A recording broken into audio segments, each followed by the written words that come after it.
ფელიქს გრეტარსონი მსოფლიოში პირველი ადამიანია, ვისაც ორივე ხელი მხრის ჩათვლით გადაუნერგეს. მან კიდურების გარეშე 23 წელი იცხოვრა. My name is Felix. მე მქვია ფელიქსი. ორივე ხელის ტრანსპლანტაცია გამიკეთდა და ეს ზუსტად იმას ნიშნავს, რაც გესმით. ეს ის ხელები არ არის, რომლითაც დავიბადე. მოკლედ რომ თქვა, ავარიაში მოვყევი. 23 წელი საერთოდ ხელების გარეშე ვცხოვრობდი. შემდეგ კი ახალი ხელები I მივიღე. had an accident. I had no arms for 23 years. ფელიქს გრეტარსონს ხელები 2021 წელს საფრანგეთში ლიონის ედუარ ჰერიოს კლინიკაში გადაუნერგეს.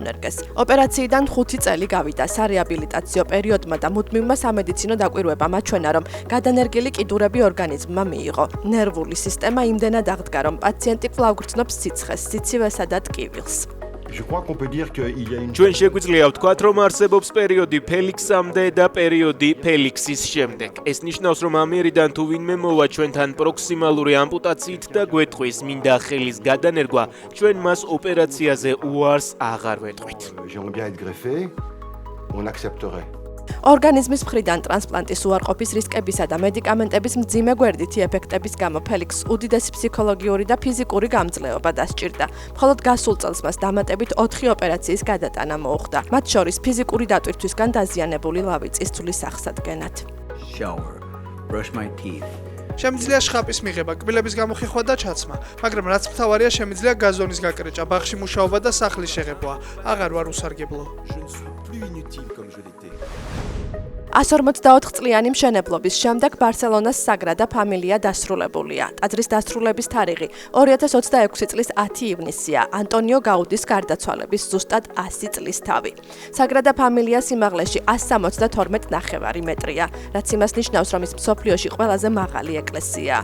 მიზეზი ბაზილიკაზე აღმართული გერმანიაში დამზადებული და ესპანეთში სექციებად ჩატანილი ჯვარია, რომელიც დაახლოებით 100 ტონას იწონის და 5 სართულიანი შენობის სიმაღლისაა. ცენტრალურ კოშკს გარს 17 დამატებითი კოშკი აკრავს, რომლებიც 12 მოციქულს, 4 მახარობელსა და ღვთისმშობელს ეძღვნება. ღონისძიებაზე წირვა რომის პაპმა ლეო მე-14-მ აღავლინა. ანტონიო გაუდი საგრადა ფამილიას მთავარი არქიტექტორი 1883 წელს გახდა და ამ პროექტზე 40 წელზე მეტი იმუშავა. მიუხედავად იმისა, რომ გაუდიმ პროექტის მცირე ნაწილის დასრულება მოასწრო მის მიერ დატოვებული გეომეტრიული მოდელები და ჩანახატები მთავარი გზამკვლევი გახდა ინჟინრების თაობებისთვის, რომლებმაც 144 წლის შემდეგ მშენებლობა ფინალამდე მიიყვანეს.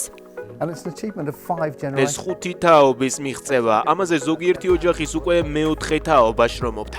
ამ სივრცეში შემოსვლისას აღფრთოვანება გეუფლება. მე არ ვარ განსაკუთრებით რელიგიური ადამიანი, მაგრამ იქ მაინც სულიერებას ვგრძნობ. ახლა იგივე განცდა მიჩნდება გარედან ყურებისას, როცა მაღლა ვიხედები და ვფიქრობ, რომ ჩვენ ამის მონაწილეები ვართ.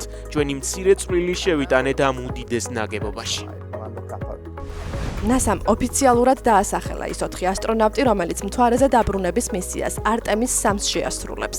ეკიპაჟის 3 წევრი NASA-ს წარმომადგენელია, ერთი კი ევროპის კოსმოსური სააგენტოს ასტრონავტი. ეკიპაჟის მეთაური რენდი ბრესნიკია, ვეტერანი ასტრონავტი და ყოფილი საზღვაო ქვეითი, რომელსაც ფრენის დიდი გამოცდილება აქვს.